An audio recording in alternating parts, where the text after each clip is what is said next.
আসসালামু আলাইকুম এভরিওয়ান। আজকে আমরা মেইনলি আলোচনা করব হচ্ছে মানস্ট্যাক নিয়ে।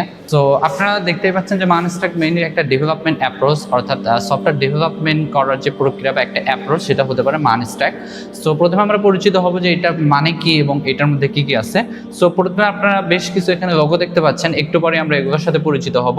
এই ক্ষেত্রে আমরা জাস্ট এই যে এখানে চারটা ওয়ার্ড দেখতে পাচ্ছেন, MERN মানস্ট্যাক। সো এখানে দেওয়া আছে যে মানস্ট্যাক মেইনলি ডিপেন্ড করে এই যে এম থেকে আপনার হচ্ছে যে মঙ্গোডিবি, আর ইতে এক্সপ্রেস.js এবং আরতে হচ্ছে রিঅ্যাক্ট এবং হচ্ছে এনতে নোড.js।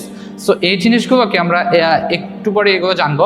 সো মেইনলি যদি আমরা প্রথমে একটু কথা বলি মঙ্গোডিবি নিয়ে, সবাই জানেন যে মঙ্গোডিবি একটা হচ্ছে যে ডেটাবেস, এটা হচ্ছে একটা NoSQL database.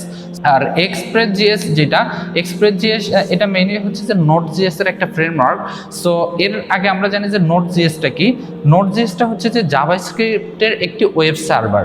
So web server হচ্ছে জাভাস্ক্রিপ্টের একটি নোড.js এবং এরপর হচ্ছে রিঅ্যাক্ট.js যেটা, সেটা হচ্ছে যে আপনার মেইনলি এটি একটি ক্লায়েন্ট সাইড জাভাস্ক্রিপ্টের যে একটা লাইব্রেরি।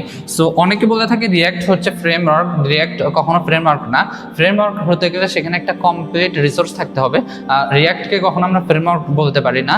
যেমন হচ্ছে যে আমরা ল্যারাভেলকে PHP ফ্রেমওয়ার্ক বলতে পারি, কারণ সেখানে একটা সফটওয়্যার ডেভেলপমেন্টের সম্পূর্ণ এনভায়রনমেন্ট থাকে, সেট আপ দেওয়া থাকে। বাট রিঅ্যাক্ট দিয়ে কিন্তু শুধু আমরা ফ্রন্টের অর্থাৎ ক্লায়েন্ট সাইডের কাজই করতে পারি বা একটা সফটওয়্যারের ফ্রন্ট এন্ডের কাজ করতে পারি। সো এটা জাস্ট একটা জাভাস্ক্রিপ্টের একটা লাইব্রেরি সফটওয়্যারের ইন্টারফেস অর্থাৎ ফ্রন্ট এন্ডের জন্য। সো এইটা মেইনলি হচ্ছে যে আমাদের মানস্ট্যাক, এখানে লোগোগুলো দেওয়া আছে, এটা মঙ্গোডিবি, এক্সপ্রেস.js, রিঅ্যাক্ট এবং নোড.js। সো এরপর আমরা হচ্ছে যে যেটা জানবো যে এই যে জিনিসটা সফটওয়্যার ডেভেলপমেন্ট অ্যাপ্রোচে এটা কিভাবে কাজ করে। এই যে মানস্ট্যাক বর্তমানে এটা অনেক একটা ডিমান্ডফুল সফটওয়্যার ডেভেলপমেন্ট অ্যাপ্রোচ। এটা প্রায় বর্তমানে প্রায় 30 to 40% সফটওয়্যার এইটা দিয়ে ডেভেলপ হয়। সো এই যে মেইন হচ্ছে আমরা যখন একটা সফটওয়্যার দেখি, সেটার হচ্ছে যে দুইটা সাইড থাকে, একটা হচ্ছে ক্লায়েন্ট সাইড এবং আরেকটা হচ্ছে যে server side. So client side বলতে আমরা ক্লায়েন্ট যেটা দেখতে পাই একটা সফটওয়্যার, যেমন এটা একটা ওয়েবসাইট, এটা আমি যেটা দেখতে পাচ্ছি এটা হচ্ছে যে ক্লায়েন্ট সাইড বা ফ্রন্ট ইন সাইড। সো এইটা হচ্ছে রিঅ্যাক্ট একটা সফটওয়্যার ডেভেলপমেন্টের জন্য সহযোগিতা করে, বা রিঅ্যাক্টের মাধ্যমে আমাদের ক্লায়েন্ট সাইডের কাজ করতে হয়।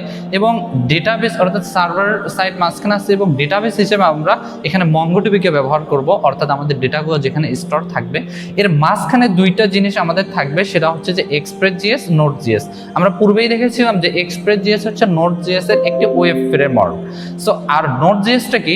নোড.jsটা হচ্ছে যে আপনার হচ্ছে জাভাস্ক্রিপ্টের একটি ওয়েব সার্ভার। সো এই যে আমরা একটা সফটওয়্যারের যেটা দেখি, যে একটা সফটওয়্যার বা একটা ওয়েবসাইটের আমরা যে ভিউটা দেখি, সেটা হচ্ছে আমরা রিঅ্যাক্ট দিয়ে যা করা হয় ওটা আমরা দেখি। মাঝখানে সার্ভার হিসেবে কাজ করে হচ্ছে যে এক্সপ্রেস.js এবং নোড.js, এবং মেইনলি ডেটাগুলো যেখানে থাকে সেটা হচ্ছে মঙ্গোডিবি। আর মঙ্গোডিবি একটি NoSQL সার্ভার। সো এইটা ছিল হচ্ছে যে এইটা জাস্ট হচ্ছে যে আপনার একটা ডেভেলপমেন্ট অ্যাপ্রোচ কীভাবে কাজ করে। এরপরে জাস্ট আমরা একটু একটু করে পরিচিত হব। যেমন রিঅ্যাক্ট আমরা পূর্বেই বলেছি একটা জাভাস্ক্রিপ্টের একটি লাইব্রেরি, অর্থাৎ জাভাস্ক্রিপ্টের কম্পোনেন্টগুলো বা জাভাস্ক্রিপ্টের যেমন বমগুলো ইউজ করে এটার হচ্ছে যে ক্লায়েন্ট সার্ভারের যে সেট আপটা আছে সেটা তৈরি করতে হয়। এবং এক্সপ্রেস.js এবং নোড.js দুইটা একত্রে কাজ করতে হয়, কারণ এক্সপ্রেস.js হচ্ছে নোড.js এর একটি ওয়েব সার্ভার। সো এরপরে হচ্ছে যে আমরা যদি আসি মঙ্গোডিবি, সো মঙ্গোডিবি হচ্ছে যে আমাদের ডেটাবেস হিসেবে আমাদের এই মানস্ট্যাক ডেভেলপমেন্ট অ্যাপ্রোচে কাজ করে। সো এখানে আপনার হচ্ছে যে মঙ্গোডিবি এটাও একটা জাভাস্ক্রিপ্ট ল্যাঙ্গুয়েজ দিয়ে এটা পরিচালিত, এবং এটা অন্য ল্যাঙ্গুয়েজ দিয়েও পরিচালনা করা যায়, যেমন পাইথন বা অন্যান্য ল্যাঙ্গুয়েজ আছে। বাট আমরা মানস্ট্যাক ডেভেলপমেন্ট ক্ষেত্রে মঙ্গোডিবিটা আমরা জাভাস্ক্রিপ্ট দিয়ে পরিচালনা করব। সো এইটা সফটওয়্যার ডেভেলপমেন্ট এই প্রসেসটা কিন্তু আমরা করে থাকি। মানে এটার জন্য জাস্ট একটা সিম্পল সফটওয়্যারের জন্য আমরা 15 থেকে 20,000 টাকা কস্ট নিয়ে থাকি, যে কোনো আপনার একটা ম্যানেজমেন্টের সফটওয়্যার। এটা ডিপেন্ড করবে আপনার রিকোয়ারমেন্টের ওপর বেস করে। তো অবশ্যই মানস্ট্যাক দিয়ে যদি কোনো ডেভেলপমেন্ট বা কোনো সফটওয়্যার বা কোনো ওয়েবসাইট বানাতে চান, অবশ্যই আমাদের সাথে যোগাযোগ করবেন। এখানে কমপ্লিট গাইডলাইন আমরা আপনাকে দেব, এবং কিভাবে আপনার সফটওয়্যারটা আরও ফ্রেন্ডলি ইউজার ইন্টারফেস তৈরি করা যায় সেগুলোও আমরা দেখব রিঅ্যাক্টের মাধ্যমে।